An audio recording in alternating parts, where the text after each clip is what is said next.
إن الحمد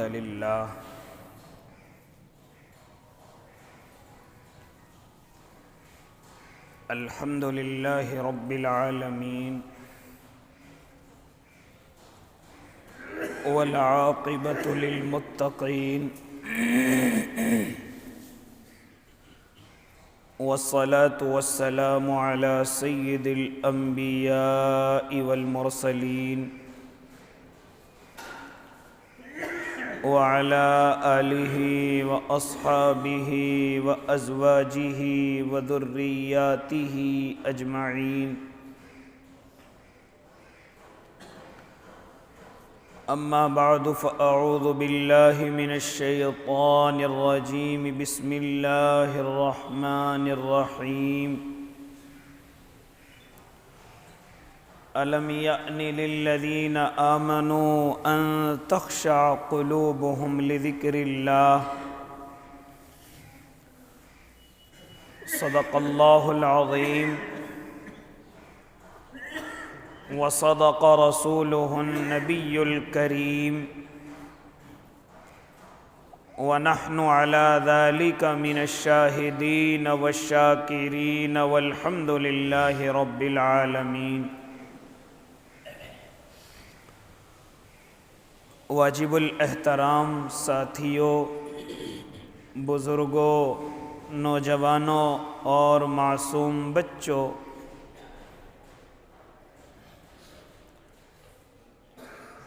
اس دنیا کے اندر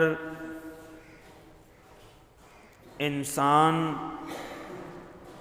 اپنی کچھ غلطی کی وجہ سے سکون کے اندر نہیں ہے۔ ہر انسان بے سکونی کا شکار ہے، لیکن جو انسان یا اللہ کے نیک بندے جانتے ہیں کہ ہم کس طریقے سے اس دنیا کے اندر رہ کر کے سکون حاصل کریں، اللہ ان کو عطا بھی کرتا ہے۔ پھر جس شریعت کو، جس دین کو میں اور آپ تسلیم کیے ہوئے ہیں، اس میں ہر چیز کا ایک طریقہ، ایک سلیقہ اللہ نے، اس کے محبوب نے ہمیں سمجھایا ہے، بتایا ہے۔ شرط یہ ہے کہ ہم اس پر عمل کرنے والے ہوں۔ تو جو لوگ اس دنیا میں بے سکونی کا شکار ہیں، حالانکہ ان کے پاس سب کچھ ہے، گھر ہے، بنگلہ ہے، مکان ہے، آسائش، یہ تمام کی تمام ان کے پاس صورتیں ہیں، لیکن پھر بھی بے سکونی کا شکار ہیں۔ شریعت میں اس کا علاج کیا ہے؟ تو اللہ کے نبی صلی اللہ علیہ وسلم نے اس کا بہت آسان اور بہت سہل اللہ کے نبی نے راستہ بتلایا کہ اگر تم میرے بتائے ہوئے اس نسخے پر عمل کرو گے تو سکون حاصل ہوگا، نہیں کرو گے تو پھر بے سکونی تمہاری زندگی کے اندر آئے گی، اور اس بے سکونی کے تم خود ذمہ دار ہوں گے۔ اللہ کے نبی صلی اللہ علیہ وسلم وہ نسخہ کیمیا کیا ہے؟ تو میرے آقا نے تمام کے تمام انسانوں کے لیے یہ نسخہ بیان فرمایا کہ لوگوں، جب تم اس دنیا کے اندر اپنی زندگی گزارو، اپنا وقت گزارو، تو تم ہمیشہ اپنے سے چھوٹے لوگوں پر نظر رکھو، اپنے سے کمزور لوگوں پر نظر رکھو، اپنے سے غریب لوگوں پر نظر رکھو۔ جب جب تم اپنے سے چھوٹوں، غریبوں، کمزوروں پر نظر رکھو گے تو خود بخود تمہارے ذہن کے اندر اللہ کا شکر پیدا ہوگا، قناعت زندگی کے اندر آئے گی، اور جوں ہی تم اپنے اللہ کے ان بندوں کو دیکھو گے جو تم سے کمزور حالت میں ہیں، جو تم سے غریب اور غربت کی حالت میں ہیں، تو خود بخود تمہارے ذہن سے اللہ کا شکر نکلے گا، اور اپنے اللہ کی دی ہوئی نعمتوں پر صبر کرو گے، قناعت کرو گے۔ لیکن اگر اس کے برخلاف اپنے سے بڑے لوگوں کی طرف تمہاری نظریں جائیں گی، اپنے سے طاقتور لوگوں کی طرف تمہارے دماغ جائیں گے، اپنے سے مالدار لوگوں کی طرف تمہاری نظریں جمی رہیں گی، تو پھر اس کے بدلے میں تمہارے دلوں کے اندر ناشکری پیدا ہوگی، تمہارے دلوں کے اندر یہ بات آئے گی کہ اللہ نے ہمیں یہ نہیں دیا، یہ نہیں ہمیں ملا۔ اس لیے یہ سب سے بہترین نسخہ اللہ کے نبی نے اپنے تمام کے تمام امتیوں کے لیے تجویز فرمایا کہ او لوگو، اس دنیا کے اندر تمہیں ہر طرح کا انسان ملے گا، ہر طرح کا آدمی تمہیں نظر آئے گا۔ اس دنیا کے اندر غریب بھی ہیں، مالدار بھی ہیں، اس دنیا کے اندر تندرست بھی ہیں، کمزور بھی ہیں، اس دنیا کے اندر بیمار بھی ہیں، شفا یاب بھی ہیں، اس دنیا کے اندر نفع میں رہنے والے بھی ہیں، نقصان میں رہنے والے بھی ہیں، اس دنیا میں مال و دولت والے بھی ہیں اور قرضوں میں ڈوبے ہوئے بھی ہیں۔ لہذا لوگوں، اگر تم اس دنیا میں سکون حاصل کرنا چاہو تو تمہارے لیے سب سے بہترین طریقہ یہ ہے کہ تم اپنے سے چھوٹے لوگوں پر نظر رکھو، ان پر نظر دوڑاؤ، ان کے پاس بیٹھنا شروع کرو، ان سے اپنے تعلقات رکھو، ان کے بیچ میں رہنے کی کوشش کرو، تو تم پھر اللہ کا شکر ادا کرو گے۔ اور اگر تم اپنے سے زیادہ مالداروں کی طرف دیکھو گے، اپنے سے زیادہ طاقتوروں کی طرف جاؤ گے، بیٹھو گے، تو پھر تمہارے دل میں اللہ کی ناشکری پیدا ہوگی۔ مثال کے طور پر آپ کو اللہ نے 100 گز کا مکان دیا، اگر آپ 50 گز والے کے پاس جائیں گے تو یقیناً اس کے چھوٹے سے مکان کو دیکھ کر آپ کو اپنا مکان بڑا نظر آئے گا اور اللہ کا شکر ادا کرو گے۔ اس کے پاس موٹر سائیکل ہوگی، آپ کے پاس گاڑی ہوگی، اللہ کا شکر ادا کرو گے۔ آپ کے پاس موٹر سائیکل ہے، دوسرے کے پاس صرف سائیکل ہے یا وہ بھی نہیں ہے، تو تم اللہ کا شکر ادا کرو گے۔ لیکن یہی اگر 100 گز مکان والا کسی 500 گز کی کوٹھی والے کے یہاں جائے تو یقیناً اس کا دماغ خراب ہوگا اور وہ اللہ کی ناشکری کرے گا، اور ہمیشہ اس کے ذہن میں یہ بات رہے گی، کاش میرا مکان بھی اتنا بڑا ہوتا، میں ادھر پلواری بناتا، ادھر سوئمنگ پول بناتا، ادھر بڑی بیٹھک ہوتی، اس میں بڑے بڑے صوفے پڑے ہوئے ہوتے، ان میں ایشیاں لگی ہوئی ہوتی۔ یہ تمام کی تمام چیزیں جب ذہن کے اندر آئے گی تو پھر خود بخود اللہ کی ناشکری پیدا ہوگی۔ اس لیے فرمایا اللہ کے نبی نے کہ اگر تم سکون حاصل کرنا چاہتے ہو تو اپنے سے چھوٹے لوگوں کو دیکھو، اپنے سے کمزور لوگوں کی طرف نظر دوڑاؤ، اپنے سے غریب لوگوں کی طرف نظر دوڑاؤ، یقیناً خود بخود اللہ کا شکر پیدا ہو جائے گا۔ خود بخود تم اللہ کا شکر ادا کرو گے۔ اے رب کریم ہمارے پاس اتنا نہیں ہے، اے مولا تو نے ہمیں بڑا کچھ دیا ہے لیکن میرے بھائی کے پاس تو اتنا بھی نہیں ہے۔ اسی طرح میں مکان والوں سے کہتا ہوں جن کو اللہ نے مکان دیا، کیوں اپنے سے بڑوں کو دیکھتے ہو؟ ذرا ان لوگوں کی زندگی کو دیکھو کہ جو اپنی زندگی کو زیادہ سے زیادہ کرائے پر گزار رہے ہیں، مکان مالک کا غصہ دیکھتے ہیں، اس کا نخرہ دیکھتے ہیں۔ وقت پر اگر کرایہ نہ ہو تو کہیں کہیں گالیاں بھی سننی پڑتی ہیں، اور اگر اور زیادہ وقت ہو جائے تو ہم نے سامان باہر پھینکتا ہوا بھی دیکھا ہے۔ اس لیے اللہ کے نیک بندوں، یہاں جب ان لوگوں پر نظر دوڑاؤ گے تو یقیناً زبان سے اللہ کا شکر نکلے گا اور ایک راحت اور سکون والی زندگی عطا ہوگی۔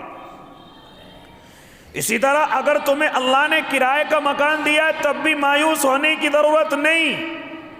ابھی اللہ نے تمہیں اتنی طاقت دے رکھی ہے کہ لوگ تمہیں کرائے کا مکان دے اور تم اس کے وقت پر کرائے ادا کرتے رہو، یہ بھی اللہ کا بڑا شکر ہے۔ ورنہ اگر شہروں کے اندر جاؤ گے تو راتوں کے اندھیروں میں تمہیں کچھ ایسے لوگ فٹ پاتھ پر نظر آئیں گے جو بیچارے اپنی زندگی اسی راستے کے کنارے پر گزارتے ہوئے اور پریشانی کے وقت میں اس ڈر سے گزارتے ہیں کہ اگر کسی کی گاڑی ادھر ادھر ہو گئی کہیں ایسا نہ ہو ہماری گردنوں پر اتر کر کے چلی جائے۔ وہ ایسے خطروں کے بیچ میں اپنی زندگی گزارتے ہیں۔ کوئی سڑک کے بیچوں بیچ کناروں پر پڑا ہوا ہے، کوئی بیچارہ دکان بند ہونے کے انتظار میں ہے، کس طریقے سے اس کا شٹر گرے اور میں اس کے سامنے اپنی چادر وغیرہ بچھا کر کے سو جاؤں۔ لہذا اگر آپ ابھی کرائے کے مکان پر اور وقت پر کرایہ دے رہے ہیں تب بھی اللہ کا شکر ادا کریں، ورنہ بہت سارے لوگ اس طریقے کے ہیں کہ اپنی زندگی راستوں کے کناروں پر گزارتے ہیں۔ کبھی احساس کریں اگر بارش ہو جائے تو کس طرح سے وقت گزارتے ہوں گے، اور اگر سردی تیز ہو جائے تو کس طریقے سے صرف اس بھروسے پر کہ کوئی مالدار آدمی آئے گا ہمیں صدقہ خیرات کے کمبل رضائی دے کر کے جائے گا تو ہم اس کو اوڑھ کر کے اور بچھا کر کے سو جائیں گے۔ کبھی احساس کریں یہ لوگ بارش میں کیسے وقت گزارتے ہوں گے، کبھی احساس کریں یہ لوگ سخت ٹھنڈ میں کس طریقے سے اپنا وقت گزارتے ہوں گے، یا جب سخت گرمی پڑ جائے، جب دھوپ کی تپش پڑ جائے، ہمارے گھروں میں پنکھے ہیں، ہمارے گھروں میں اور بھی ٹھنڈا کرنے کے سامان ہیں، لیکن اللہ کے بندو ذرا غور کرو وہ لوگ کیسے وقت گزارتے ہوں گے۔ اس لیے جب اپنے سے کمزور لوگوں کو انسان نظر میں رکھے گا تو خود بخود ایک سکون سا اس کو حاصل ہوگا، خود بخود اس کو ایک سکون سا نظر آئے گا۔ لیکن اگر وہ چاہے کہ سکون ختم ہو جائے تو اپنے سے مالداروں کو دیکھیں، اپنے سے بڑے طاقتور لوگوں کو دیکھیں، اپنے سے بڑے بڑے مکان والوں کو دیکھیں، جیسے ان کے پاس اٹھنا بیٹھنا شروع کرے گا فوراً اللہ کی ناشکری آئے گی۔ اپنے پاس جو گاڑی ہوگی مالدار کے پاس جائے گا اس سے خوبصورت گاڑی، فوراً اس کے دل میں ناشکری پیدا ہوگی کہ میرے پاس تو کمزور ہے، اس کے پاس بڑی اچھی ہے، بڑی مضبوط اور بڑی مہنگی ہے، اس کے پاس مکان بھی بڑا خوبصورت ہے، اس کے پاس تمام کی تمام آرائشیں اور آسائشیں ہیں، تو فوراً دل سے ناشکری نکلے گی۔ میرے پاس کیا ہے، مجھے اللہ نے کیا دیا ہے، میرے پاس تو کچھ بھی نہیں ہے۔ یہ تمام کی تمام چیزیں میرے اور آپ کے سکون کو ختم کریں گی، اور جب اس مالدار کے پاس سے اٹھ کر کے اپنے بسترے پر آئے گا تو پوری رات یہی سوچتا رہے گا اب میں گاڑی کیسے خریدوں، اب میں مکان اتنا بڑا کیسے بناؤں، تو رات کا سکون بھی ختم ہے۔ کاروبار پر جائے گا، دل کے اندر خیال آئے گا میں پورے دن میں 400-500 روپے کما کر کے کیا کر لوں گا، میں پورے دن میں یہ دھاڑی سے اپنے گھر کو کیسے چلا لوں گا۔ کیوں یہ بے سکونی کیسے آئی ہے؟ کیونکہ وہ کسی مالدار کے پاس بیٹھ کر کے آیا ہے، کسی اپنے سے بڑے کے پاس بیٹھ کر کے آیا ہے، اس لیے اس کو رات کو سکون نہیں مل رہا ہے۔ اپنی کمائی جو اسے 400-500 کی نظر آ رہی ہے وہ اسے کم نظر آ رہی ہے۔ اب یہ معلوم کرے گا کہ تو نے اتنا بڑا مکان کیسے بنایا، اب یہ اس چکر میں لگے گا کہ مجھے معلوم ہو جائے اس کا کاروبار کیا ہے، اپنا کاروبار جو حلال محنت کا، مزدوری کا، خون پسینے کا، اب اس حلال کو چھوڑ کر کے اس طرف جائے گا کہ جس طرف اس بڑے مکان والے کا کاروبار ہے، چاہے کچھ بھی کاروبار ہو، چاہے اس کو اللہ کو ناراض کرنے والا کاروبار ہو، چاہے وہ اللہ کو یا کسی کو نقصان پہنچا کر کے اتنے بڑے اس پر پہنچاؤ، اس کو کوئی پرواہ نہیں، یہ اس چکر میں لگ جائے گا کہ کس طریقے سے مجھے یہ معلوم ہو جائے کہ اس کا کون سا کاروبار ہے جس کی وجہ سے اتنا بڑا مکان بنایا ہے۔ اسی لیے اللہ کے نیک بندو، پھر یہ خالی بے سکونی نہیں، خالی بے سکونی ہوتی تو اسی پر بس کر لیا جاتا، اب اس بے سکونی کے عالم میں دل کے اندر حسد پیدا ہوگا کہ اتنا بڑا مالدار کیوں میرے سامنے رہتا ہے، اتنا بڑا مالدار یہ کیسے ہو گیا، اب حسد کا شکار ہوگا، یہاں تک کہ حسد پھر تمہیں دشمنی کی طرف لے کر کے جائے گا، عداوت کی طرف لے کر کے جائے گا۔ آج ہمارے پڑوسیوں میں آپس میں محبتیں کیوں نہیں ہیں؟ آج ہمارے پڑوس میں آپس میں کیوں محبتیں ختم ہوتی جا رہی ہیں؟ اس کا صرف اور صرف جواب یہی ہے کہ ہم ایک دوسرے کی ترقی سے حسد کرنے لگے ہیں، ہم ایک دوسرے کی ترقی سے دشمنی رکھنے لگے ہیں، جلن رکھنے لگے ہیں، جس کی وجہ سے ہم پڑوسیوں کی اگر کوئی تعریف کریں کہ بھئی اس کا بڑا اچھا مکان ہے تو یہ مجھ سے برداشت نہیں ہوتا، فوراً بتاتا ہوں کہ اس نے یہ مکان کیسے بنایا، چاہے مجھے جھوٹ ہی بولنا پڑے، چاہے مجھے اس بھائی پر الزام ہی لگانا پڑے، لیکن مجھے یہ بتانا ارے مجھے معلوم ہے کیسے کیسے مکان بنا ہے، مجھے معلوم ہے اس کے بچوں نے کیا کیا، اس کی بچیوں نے کیا کیا، اس کی بیوی کیا کرتی ہے، یہ خود رات کے اندھیروں میں کیا کرتا ہے۔ پھر اس طرح کے ہم اپنے پڑوسیوں پر الزامات لگانے شروع کر دیتے ہیں۔ اسی لیے اللہ کے نیک بندوں، اسی تعلق سے ہم اپنے بزرگوں کو ذرا دیکھیں، اپنے اللہ والوں کو ذرا دیکھیں۔ حضرت عبداللہ ابن مبارک رحمۃ اللہ علیہ بڑے پائے کے بزرگ ہیں، حضرت امام ابو حنیفہ کے شاگردوں میں کہلائے ہیں اور امیر المؤمنین فی الحدیث کا لقب ان کو ملا ہے۔ چنانچہ جانتے ہو، فرماتے ہیں کون عبداللہ ابن مبارک، پوری زندگی جنہوں نے گناہوں میں گزاری، پھر آخر میں آ کر کے توبہ کی، اور توبہ کا سلسلہ آپ کو معلوم ہے کہ کس طریقے سے ان کی زندگی کے اندر آیا۔ ساز بجانا جانتے ہیں، اسی ساز میں سے آواز آ رہی تھی، الم یأن للذین آمنوا ان تخشع قلوبہم لذکر اللہ، کیا ایمان والوں کے پاس وہ وقت نہیں آیا کہ ان کے قلوب اللہ کے ذکر سے گھبرانے والے ہو جائیں، اللہ کے ذکر سے ڈرنے والے ہو جائیں؟ یہ آواز آئی تھی، اس آواز کا دل میں پہنچنا تھا، فوراً اللہ سے توبہ کی ہے، اور پھر اللہ نے اتنا بڑا عالم دین بنایا کہ امیر المؤمنین فی الحدیث ہو گئے، یہاں تک کہ صوفیہ کے بھی امام ہو گئے، یہاں تک کہ حدیثوں کے اندر ان کے قول کو حجت سمجھا جانے لگا۔ خیر میں اس طرف گفتگو نہیں کرتا، وہ اللہ کے نیک بندوں فرماتے ہیں حضرت عبداللہ ابن مبارک رحمت اللہ علیہ کہ جب میں کسی مالدار کے پاس، جب میرے پاس کوٹھیاں بھی تھی، بنگلے بھی تھے، جب میرے پاس ایک پورا سیب کا باغ تھا اور میں اس باغ کے اندر رات کو اپنا وقت گزارا کرتا تھا، اور میرے دوست بھی وہاں رات کے اندھیرے میں آ جایا کرتے تھے، پھر کچھ لڑکیاں بھی ناچنے گانے والی آ جایا کرتی تھی، پوری رات شراب کا دور دورہ چلتا تھا، یہاں تک کہ کباب اور شباب کے دور دورے چلتے تھے۔ لیکن اس وقت میں جب بڑے بڑے مالدار میرے دروازے پر ہوتے تھے، مجھے سکون نہیں تھا، میرے دل کو راحت نہیں تھی، کیونکہ اگر میں ایک باغ کا مالک تھا تو میرے پاس آنے والے 2 باغوں 3 باغوں کے مالک ہوا کرتے تھے۔ میں اگر اتنا مالدار تھا تو جن کے پاس میں جایا کرتا تو وہ مجھ سے بھی بڑے مالدار ہوا کرتے تھے،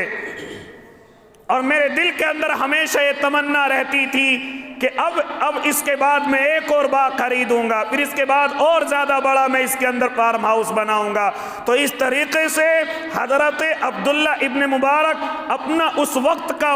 قصہ بیان کر رہے ہیں کہ جب میں ایسے وقت میں تھا کہ جب اللہ سے دور تھا، اور بڑے بڑے مالداروں میں میرا اٹھنا اور بیٹھنا رہتا تھا، بڑے بڑے طاقتور لوگوں میں میرا اٹھنا اور بیٹھنا رہتا تھا، لیکن مجھے سکون نہیں تھا، مجھے سکون حاصل نہیں تھا، کیونکہ میرے سامنے مجھ سے بھی بڑے بڑے مالدار آیا کرتے تھے اور بڑی مہنگی مہنگی سواریوں پر سوار ہو کر کے آیا کرتے تھے، یا میں کسی کے پاس جاتا تو میرے پاس اگر ایک گھوڑا یا ایک سواری ہے تو میں ان کے پاس 10 20 اور نہ جانے کتنی کتنی سواریوں کو دیکھتا تو میرا ایک سکون سے ختم ہوتا تھا، ایک راحت سی ختم ہوتی تھی، حالانکہ میرے پاس سب کچھ تھا، لیکن جیسے میرے پاس بڑے آئے یا میں کسی بڑے کے پاس گیا فوراً وہ میرا سکون ختم ہو جاتا تھا اور میں پوری رات کروٹیں بدلتا تھا کس طریقے سے میں بڑا اور مالدار ہو جاؤں، میں اور بڑا پیسوں والا ہو جاؤں۔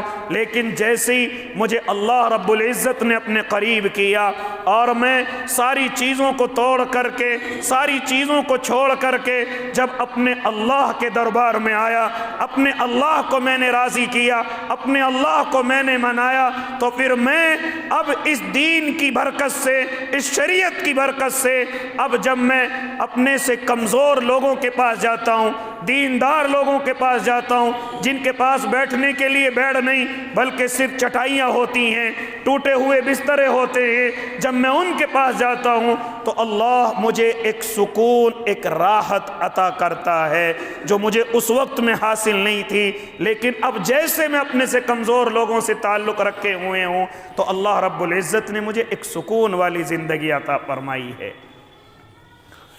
ایک سکون والی زندگی عطا فرمائی ہے۔ یہ حضرت عبداللہ ابن مبارک واقعی میں پہلے مالدار لوگوں میں ان کا شمار ہوتا،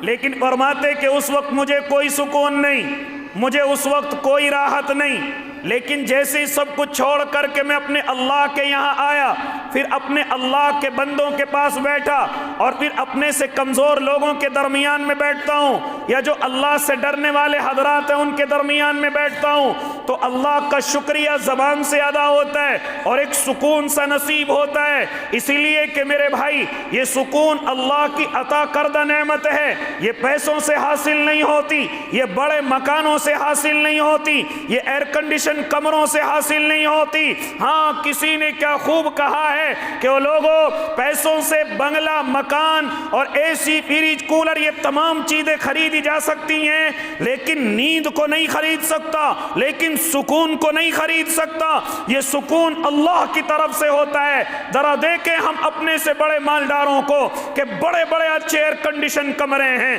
بڑے بڑے بیڈ ان کے اوپر بچھے ہوئے ہیں، بڑے بڑے گدے ان پر لگے ہوئے ہیں، لیکن معلوم ہوتا ہے کہ مالدار آدمی نیند کی دوائی کھا کر کے سوتا ہے، نیند کی گولیاں لے کر کے سوتا ہے، اس کو سکون نہیں ہے، ایسیاں لیکن نیند نہیں ہے، نرم بستر ہے لیکن نیند نہیں ہے، اسی طریقے سے پنکھے اور کولر ہیں لیکن نیند نہیں ہے۔ اسی کے بالمقابل ایک بیچارہ مزدور آدمی جو پورے دن محنت کرتا ہے، مزدوری کرتا ہے، شام کو تھکا ہوا جو بھی گھر میں اسے روکھا سوکھا ملا ہے کھاتا ہے، اور اسے معلوم ہی نہیں کہ میری رات کب میں پوری ہو گئی، صبح کو اس کی آنکھ کھلتی ہے، اتنا سکون میں چلا جاتا ہے کہ فجر کی نماز کا بھی خبر نہیں رہتی، فجر کا وقت کب چلا گیا اس کو یہ بھی معلوم نہیں ہوتا۔ جب سورج کی تپش آتی ہے اور مزدوری کا وقت آتا ہے تب اس کو گھر والے اٹھاتے ہیں کہ بھائی تمہیں کام پر بھی جانا ہے، ابھی تک سوتے رہو گے۔ وہ کب کا سویا ہوا، ایک تھکا ہوا، ایک پٹا ہوا، اور پوری رات اس کو معلوم نہیں میں کس طریقے سے کہاں کیسے سویا، اس طریقے کا اللہ نے اس کو سکون عطا فرمایا ہے۔ اس لیے میرے بھائی یہ سکون اللہ کی طرف سے عطا کردہ نعمت ہے جو پیسوں سے نہیں ملتی، جو مالداری سے حصے میں نہیں آتی، یہ تو اللہ کی طرف سے اللہ کے خاص بندوں کو دی جاتی ہے۔ اس لیے اگر میں اور آپ اس دنیا کے اندر سکون حاصل کرنا چاہیں، اس دنیا کے اندر سکون کے ساتھ زندگی گزارنا چاہیں، تو پھر اللہ کے نیک بندو ہمیشہ اپنے سے کمزوروں کے پاس جاؤ، ہمیشہ اپنے سے کمزور لوگوں کے پاس جا کر کے بیٹھو اور ان سے اپنے تعلقات رکھو۔ لہذا ہاں ایسا نہیں کہ مالداروں سے ہمارا واسطہ نہیں پڑے گا، طاقتوروں سے ہمارا واسطہ نہیں پڑے گا۔ علماء لکھتے ہیں کہ ان پر جب بھی واسطہ پڑے یقیناً دل کے اندر بے چینی آئے گی، یہ دل کی فطرت ہے، یقیناً یہ دل تجھ سے اندر ہی اندر شکایت کرے گا کہ تیرے پاس کیا ہے، دیکھ اس کے پاس کتنا ہے، تیرے پاس تو کچھ بھی نہیں ہے۔ یقیناً یہ دل تجھ سے شکایت کرے گا، لیکن اس وقت میں فوراً اپنے سے کمزور لوگوں کی طرف آنا، فوراً اپنے سے غریب انسان کی طرف دیکھنا، فوراً اپنے سے کمزور انسان کی طرف دیکھنا۔ جو دل نے شکایت کی ہے فوراً دل شکریہ کے آنسو بہائے گا کہ اللہ نے تجھے بہت کچھ دیا ہے، دیکھ سامنے والے کے پاس تو اتنا بھی کچھ نہیں ہے، سامنے والے کے پاس تو اتنا بھی کچھ نہیں ہے۔ میں تو اپنے ساتھیوں سے کہتا ہوں، بہت سارے لوگ مسجدوں کے اندر جب آتے ہیں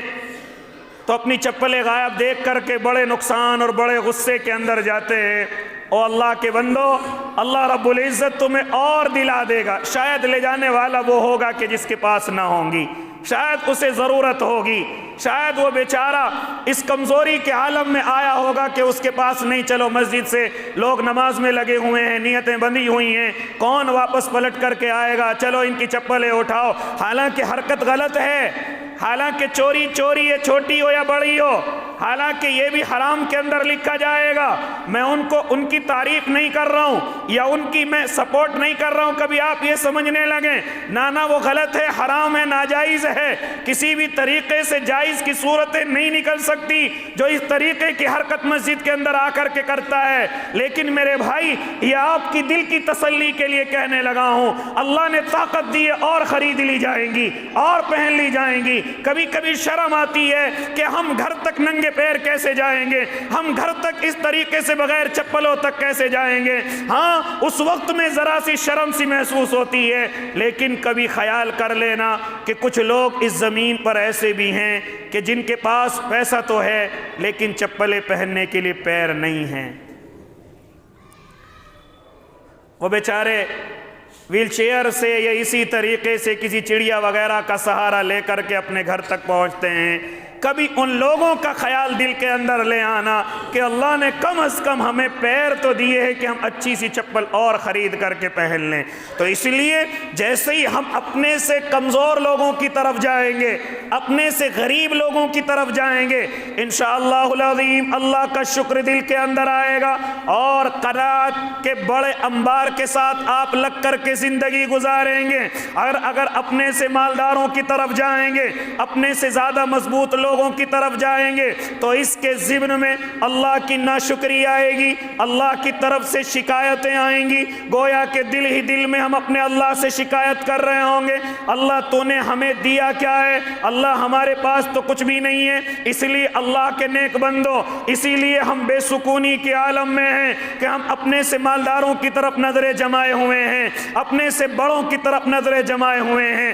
ہمارے رشتہ داروں میں اگر کوئی مالدار ہے تو ہم اس مالدار سے زیادہ مالدار بننے کی فکر میں لگے ہوئے ہیں، لیکن فرماتے تھے میرے اور آپ کے آقا کہ یہ انسان کی خواہش کبھی پوری نہیں ہو سکتی، انسان اس خواہش پر کبھی بھی پورا نہیں اتر سکتا۔ کوئی اس زمین پر آج تک ایسا آیا ہی نہیں کہ جس نے یہ کہہ دیا ہو کہ اس زمین پر میری تمام خواہشیں پوری ہو گئی ہیں، تمام کی تمام جو میری تمنائیں تھی وہ پوری ہو گئی ہیں۔ کوئی ایسا انسان اس زمین پر آیا ہی نہیں، انبیاء کے علاوہ، اسی طریقے سے بہت سے اولیاء اللہ کے علاوہ کوئی بھی انسان ایسا نہیں کہ جو یہ کہہ دے کہ میری تمام کی تمام خواہشات پوری ہو گئی ہیں، کیونکہ دنیا خواہشات پوری کرنے کی جگہ نہیں ہے، یہ دنیا تو وقت گزارنے کی جگہ ہے۔ کبھی کبھی ہم یہ مانتے ہیں کہ اس زمین کو بنانے والا اللہ، اس آسمان کو، ان تمام چیزوں کو بنانے والا اللہ، لیکن اللہ ہی کا بندہ پریشان، اللہ ہی کا بندہ غریب، اللہ ہی کا بندہ کمزور۔ او اللہ کے نیک بندو، اگر اس طرح کا ذہن کے اندر خیال آئے تو فوراً اپنے ذہن کے اندر سمجھ لینا یہ دنیا اللہ والوں کے لیے نہیں ہے، یہ دنیا اللہ والوں کی موج مستی کے لیے نہیں ہے، بلکہ فرماتے تھے میرے اور آپ کے آقا، الدنیا سجن المؤمن وجنت الکافر، یہ دنیا مومن کا قید خانہ ہے اور کافروں کے لیے جنت ہے۔ اس لیے کافروں کو دیکھ کر کے کبھی بھی مایوس نہ ہونا، ان کے لیے دنیا جنت ہے وہ یہ سارے جنت کے ساز و سامان ان کے لیے یہی موجود ہیں اور ان کو تمام کی تمام چیزیں یہی مل کر کے رہیں گی، لیکن یاد رکھنا ان کا آخرت کے اندر کوئی حصہ نہیں ہے۔ اس جنت پر جن پر آپ کو یقین ہے اس میں ان کا کوئی حصہ نہیں ہے۔ ہاں یہ دنیا مومن کا قید خانہ ہے، یہ دنیا مومن کا، اور مومن کو اس دنیا کے اندر اس طریقے سے زندگی گزارنی ہوگی جیسے ایک قیدی قید کے اندر زندگی گزارتا ہے،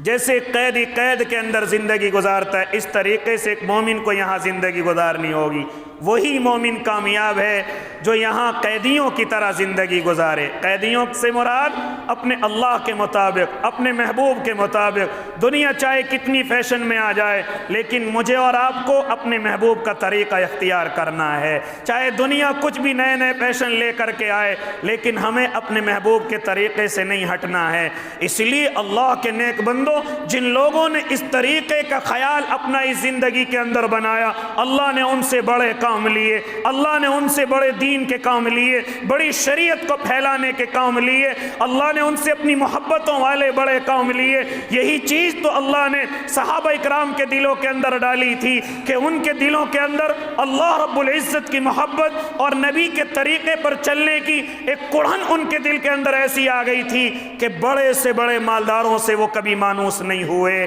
ہاں اگر کبھی ان کے پاس اس طرح کی آسائشیں آ بھی گئی تو فوراً ان کو یہ خیال آیا کہ کہیں اللہ ناراض تو نہیں ہو گیا، کہیں اللہ غصے میں تو نہیں ہو گیا، کہیں اس آرام کے ساتھ، اس سکون کے ساتھ جو ہم نے یہ وقت گزارا ہے، کہیں ایسا تو نہیں کہ اللہ ہم سے ناراض ہو جائے۔ یہی چیز صحابہ کے اندر آ گئی تھی۔ آج تو ہم بڑے مزے سے اپنے گھروں کے اندر رہتے ہیں، نماز چھوڑ کر کے بھی ہمیں یہ نہیں معلوم ہوتا ہے، ہم یہ نہیں اپنے دل سے معلوم کرتے کہ اللہ ناراض ہوا یا ناراض ہوا۔ ایسی کئی دن کی نمازیں، کئی دن کے روزے اسی طریقے سے چھوڑ دیتے ہیں، لیکن اللہ کے نبی نے اپنے صحابہ کے دلوں کے اندر یہ چیز بڑے پختہ طریقے سے ڈال دی کہ وہ کتنے ہی بھوکے اور پیاسے رہے، وہ کتنے ہی دشمنوں کے سائے میں رہے، لیکن کبھی ان لوگوں سے نہ مانوس ہوئے، نہ خوف زدہ ہوئے، اور اسی طریقے سے اپنی زندگی گزارتے گئے۔ جانتے ہو اگر اللہ کے قریب ہونے والا مالدار ہوتا تو میرے اور آپ کے آقا کے صحابہ اس زمین پر سب سے بڑے مالدار ہوتے، لیکن ذرا دیکھو صحابہ کی زندگی، معلوم کرو اپنے علماء سے۔ ہاں میرے اور آپ کے آقا نے مسجد نبوی کے پاس ایک چبوترا اس لیے خاص کیا تھا کہ اصحاب صفوہ کے نام سے جانا جائے گا، اس پر اصحاب صفوہ آ کر کے رہیں گے، اس چبوترے پر وہ تمام کے تمام صحابہ آئیں گے کہ جن کے گھروں نے ان کو دھکے دے کر کے بھگا دیا ہو، ہاں جن کے ماں اور باپ نے ان سے تعلق توڑ دیا ہو، جن کے پاس نہ کھانے کے لیے کچھ نہ ہو اور نہ پہننے کے لیے کچھ ہو۔ اسی کے ضمن میں ایک صحابی ہیں حضرت ابو ہریرہ رضی اللہ تعالیٰ عنہ، جانتے ہو بڑے قیمتی صحابی ہیں، لیکن اپنی غربت کا حال معلوم بتلاتے ہیں کہ لوگوں ہم کس طریقے سے آقا کے سامنے اپنی زندگی گزارتے تھے، اور ہم نہیں بلکہ نہ جانے کتنے صحابہ تھے کہ جو اس طریقے کی غربت کی زندگی گزارتے تھے، اور ہم مایوس نہیں تھے، ہم رنجیدہ نہیں تھے، ہمیں کسی سے شکایت بھی نہیں تھی، بلکہ ہم اس زندگی کے اندر اپنے اللہ کا شکریہ ادا کرتے تھے۔ اے اللہ تو نے ہمیں ان لوگوں میں شمار فرمایا ہے جن کی تعریف تو بھی کرتا ہے، تیرا محبوب بھی کرتا ہے۔ فرماتے راوی اگر وہ چاہتے تو بڑے مالدار بھی بن سکتے تھے، اگر وہ چاہتے تو بڑے اچھے کاروبار بھی کر سکتے تھے، کیونکہ جب مکے سے نکل کر کے گئے تھے تو کسی بھی صحابی کے پاس کوئی مال اور دولت نہیں تھا، یہاں تک کہ حضرت عبد الرحمن ابن عوف جو بڑے مالدار صحابی کہلائے ہیں، ان کے پاس بھی جب مدینے کے اندر پہنچے تھے ان کے پاس بھی کچھ نہیں تھا، لیکن ان کا ذہن تجارت کی طرف چلا، اللہ نے ان کو تجارت میں قبول فرمایا اور بڑے مالدار صحابہ میں ان کا نام آنے لگا۔ لیکن میں بات کرنے لگا ان غریب اور کمزور صحابہ کی جو اصحاب صفہ پر رہتے تھے، کھانے کے لیے کچھ نہیں تھا۔ حضرت ابو ہریرہ بیان کرتے ہیں کہ بعض صحابہ کے پاس صرف اتنی چادر تھی کہ ہم اپنی گردن کے اندر باندھ لیا کرتے تھے اور اس کو اس طریقے سے لٹکا لیا کرتے تھے جو آدھی پنڈلی تک آتی تھی، اور اسی طرح ایک حصہ حصہ دوسری پنڈلی تک پہنچ جایا کرتا تھا۔ اس طریقے سے ہمارے پاس یہ چادر کے 2 پلے ہوا کرتے تھے اور ہم اسی طریقے سے اللہ کے نبی کے سامنے بیٹھ جایا کرتے تھے۔ کبھی اگر ہمیں راستے میں چلنے کی نوبت آتی تو ہم بڑے آہستہ آہستہ سے چلتے تھے اور ان دونوں سروں کو پکڑ کر کے چلتے تھے کہ کہیں ہوا کے ذریعے سے یہ پلہ ہٹ نہ جائے اور ہمارا سطر نہ کھل جائے۔ اتنا ہم پر کپڑا رہا کرتا تھا۔ فرماتے تھے بعض صحابہ پر تو اتنا بھی نہیں ہوتا تھا، بلکہ اس طریقے سے ایک ٹکڑا ہوتا تھا جس کو ناف سے لے کر پنڈلی تک ہم باندھ لیا کرتے تھے، لیکن ہمیں کوئی افسوس نہیں تھا۔ ہم کبھی کسی مالدار کو دیکھ کر کے مانوس نہیں ہوتے تھے، ہم شکایت نہیں کرتے تھے کہ اللہ کے نبی ہم کئی دن کے بھوکے اور پیاسے ہیں،